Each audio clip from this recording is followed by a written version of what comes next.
오늘 토요일 주말입니다. 하나님의 변함없는 사랑, 또 강력한 그 손, 하나님의 우리를 향하신 그 크신 계획들이 또 오늘 우리 삶 가운데 넘쳐날 수 있기를 바랍니다.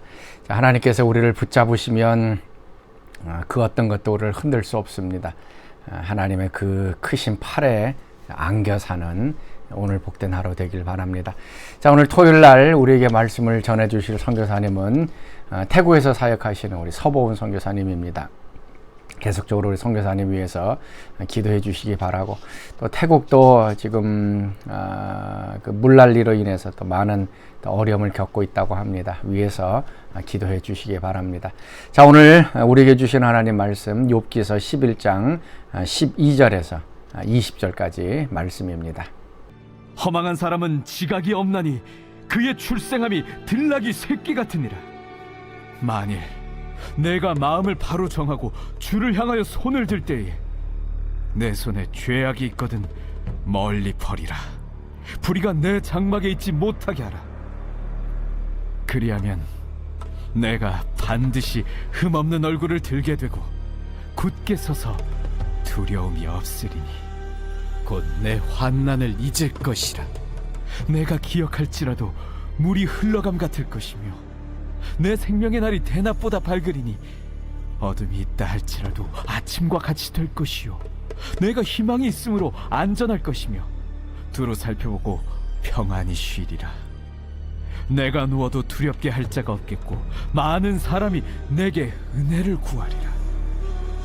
그러나 악한 자들은 눈이 어두워서 도망할 곳을 찾지 못하리니 그들의 희망은 숨을 거두는 것이니라. 네, 안녕하세요.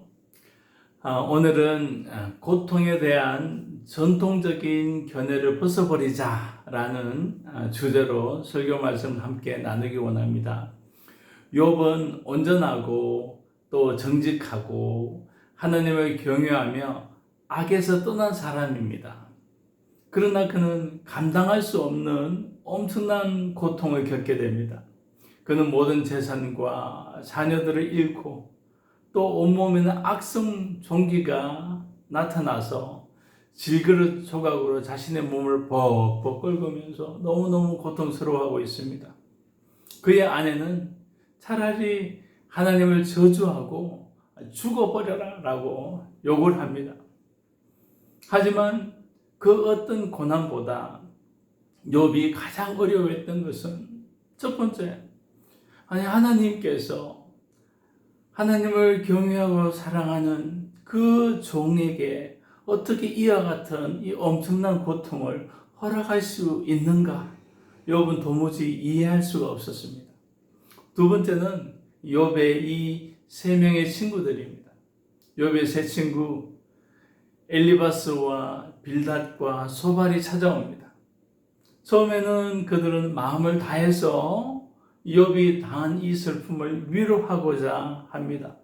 하지만 이내 죄인을 취조하듯이 수사관으로 변해서 욥이 받은 이 고난의 원인이 무엇인지에 대해서 막 찾아내려고 이렇게 합니다. 그들은 욥이 받은 이 고난은 반드시 욥과 그의 가족이 반드시 뭔가 지은 죄가 있다라고 가정을 하고 이 죄의 원인을 찾아내려고 그렇게 자꾸 욥을 취조합니다. 욥이 얼마나 답답하고 안타까웠을까요? 오늘 본문에 욥의 세 번째 친구 소발이라는 사람이 처음으로 입을 엽니다. 소발은 이 세 명의 친구 중에 가장 잔인하고 그냥 가장 무례합니다. 그는 욥의 탄식에 대해서 조금도 동정하지 않습니다. 소발의 말은 정죄와 질책으로 시작합니다. 11장 2절 말씀에 보니까 말이 많은 사람이 어찌 의롭다 함을 얻겠느냐 라고 이야기합니다. 너는 죄인 주제에 말이 너무 많아. 응? 네가 어떻게 하나님께 의롭다함을 받겠느냐라고 욥을 나무랍니다. 그리고 6절에서 8절까지 말씀에서 소발은 먼저 하나님의 그 깊고 높은 지혜를 예찬합니다.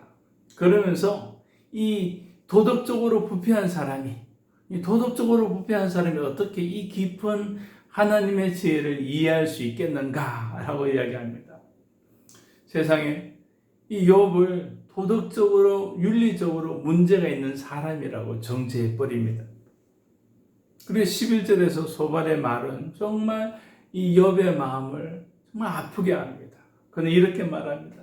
하나님은 허망한 사람을 아시나니 악한 일을 상관하지 않으신 듯 하지만 다 아시느니라 라고 이야기합니다.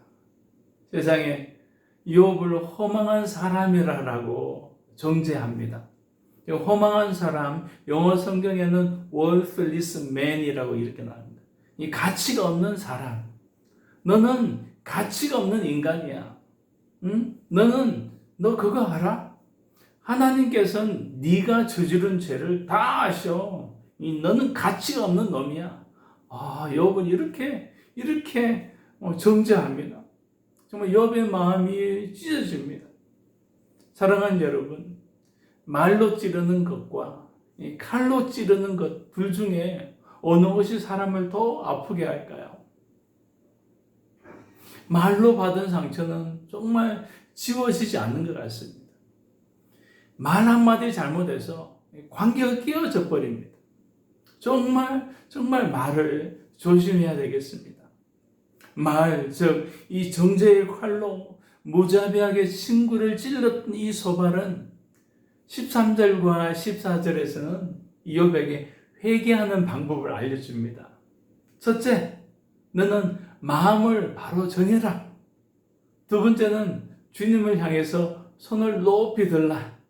셋째는 내 손에 있는 죄악을 다 멀리 해버려라.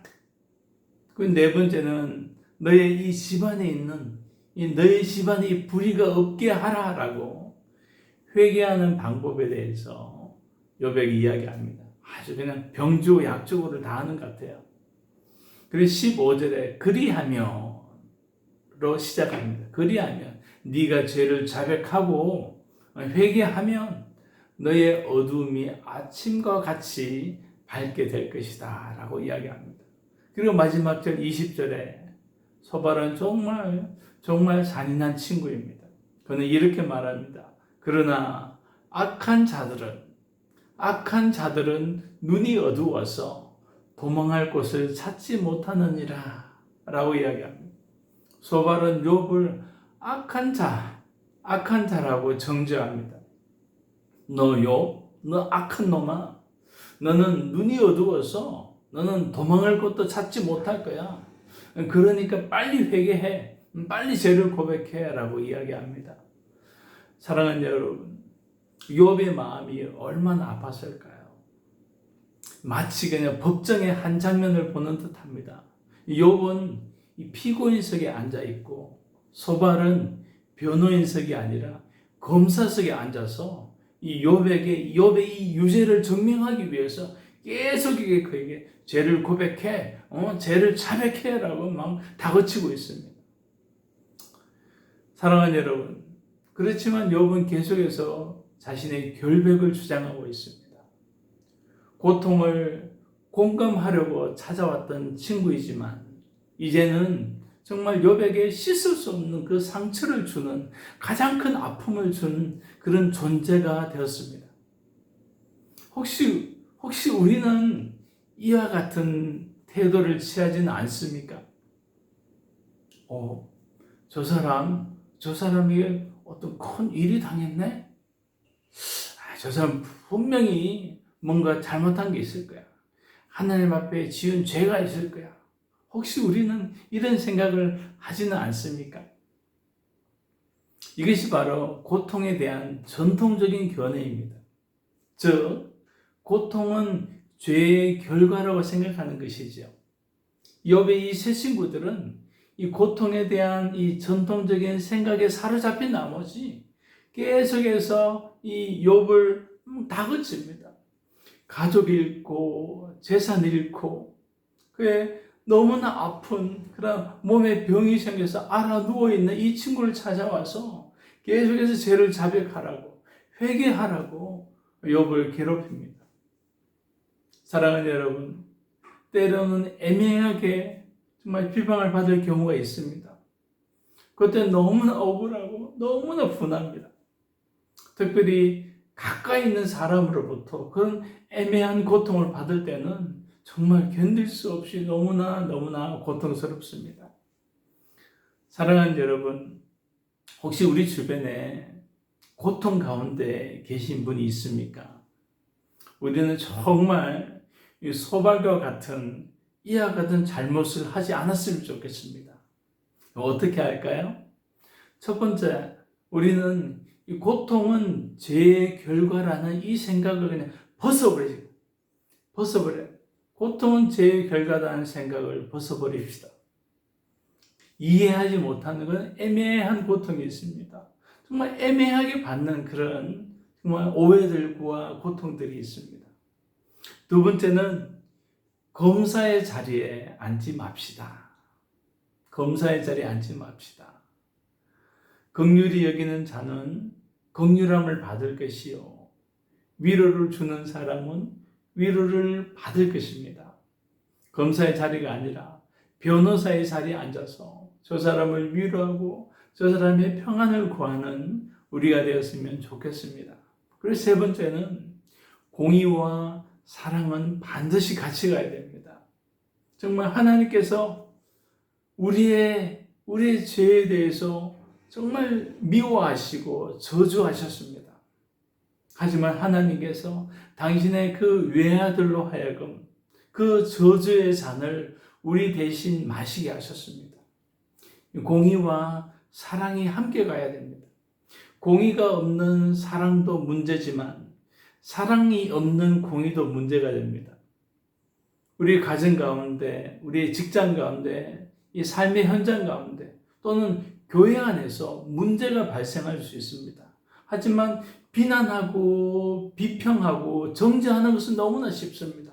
하지만 대안이 없거나 대책 없이 비평하고 비난하면 안 됩니다.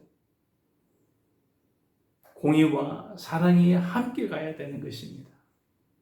사랑하는 여러분, 혹시 우리 주변에 고통 가운데, 고난 가운데 있는 분이 계실까요?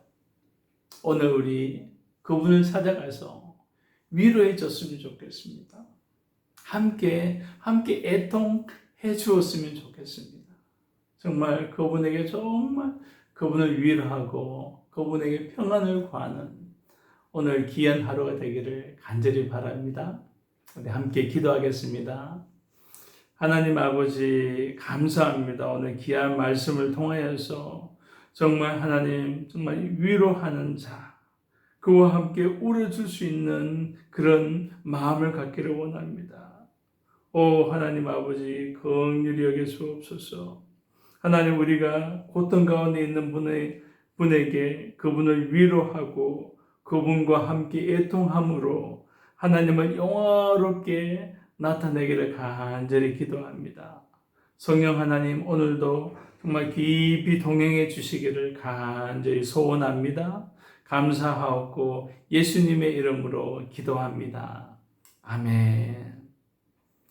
축복합니다. 감사합니다.